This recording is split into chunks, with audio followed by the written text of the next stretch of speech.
Hi, I'm going to read a book today called Duck and Goose, and it's written and illustrated by Tad Hills. And today I have some friends that I'm going to read with. I have some ducklings and some goslings, and goslings are baby geese. So we're going to read a book called Duck and Goose. Oh my, what is that? Duck quacked. That's a silly question, Goose honked. It is a big egg, of course. Of course it is an egg. I know that, huffed Duck. What I mean is, where did it come from? Goose looked skyward. He looked to the river. He looked to the fields. He thought very hard. Who are you? He asked finally. Who do you guys think it is?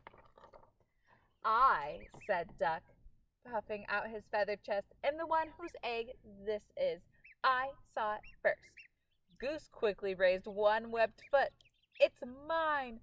I touched it first.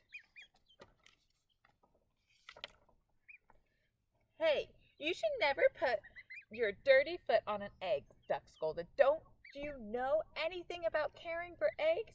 Yes, I do, Goose cried out. Stop yelling, Duck yelled, then whispered forcefully. Don't you know that you and your screaming are very likely disturbing the baby bird who's trying to take a snooze inside the egg? Goose wished that Duck wasn't right. He lowered his head and whispered softly, I'm very sorry. Go back to sleep in there. My, that's quite a beauty you have, called a bluebird from across the river. Thank you. It's mine, quacked Duck. Actually, it is mine, honked Goose. Thank you. So, asked Duck, what do we do now? We should do something, suggested Goose. Yes, you are right. Good thinking, agreed Duck. Like what? Duck and Goose each thought. So here's Duck sitting on the egg, and it says, this egg is private property. Duck's egg. No geese allowed. No honking. $5 fine. And here's the goose sitting on it. If you are a duck, keep walking. No ducks beyond this point. Quiet, please. Absolutely no quacking in this area. Well, we must keep the egg warm until the fuzzy little occupant is ready to come out, said Goose. Excellent idea, said Duck. He pushed past Goose. Step aside, and I shall do just that. But Goose was quick, too. After a flurry of fussing, grunting and groaning, slipping and sliding, honking and quacking,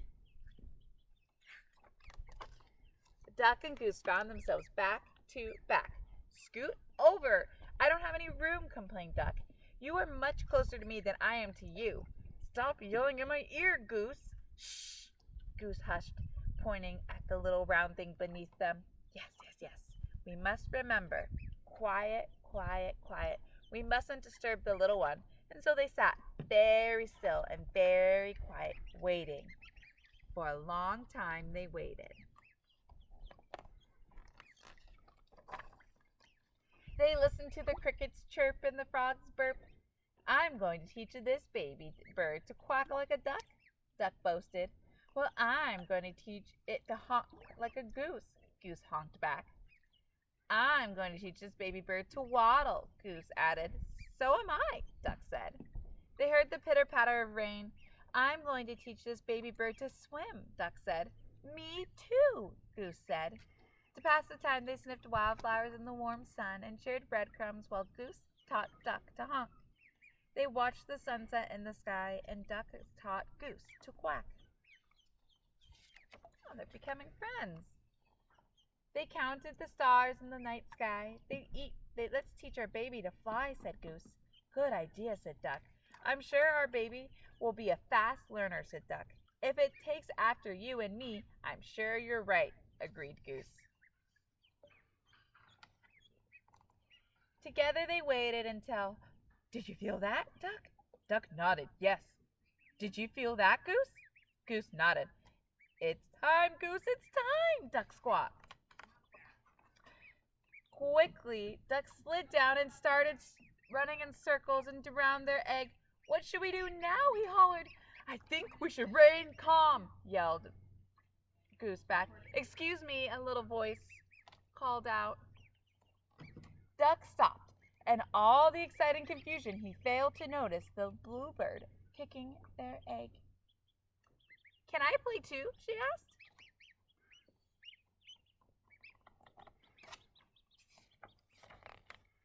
"Play? This is no time for play," yelled Duck. "This is no time for games," yelled Goose. "And what's with the kicking?" "I was only trying to get your attention," said the little bird. "Well, you got it," Duck huffed. "False alarm, Goose. Back to work." "Can't you see that we are very busy here?" Goose explained to the bluebird. "This is serious business. This is perhaps the most important moment of our lives." "Oh, my, I apologized," the bluebird. "I had no idea. I just thought that maybe I could play with your ball. It is a really nice one," she added, and then she flew away.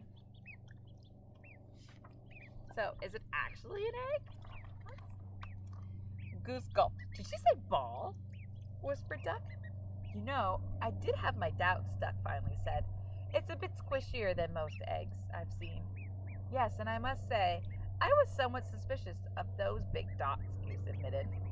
"It may not be an egg, but it is lovely." "Oh, absolutely, Duck," Goose agreed. "It's a keeper." As the crickets chirped, the frogs burped, and the grass swayed in a gentle breeze, Goose quacked and Duck honked, and the ball bounced, rolled, and sometimes even flew. The end. So I hope you liked reading with my friends, and I hope you liked the book. Have a good day. Bye.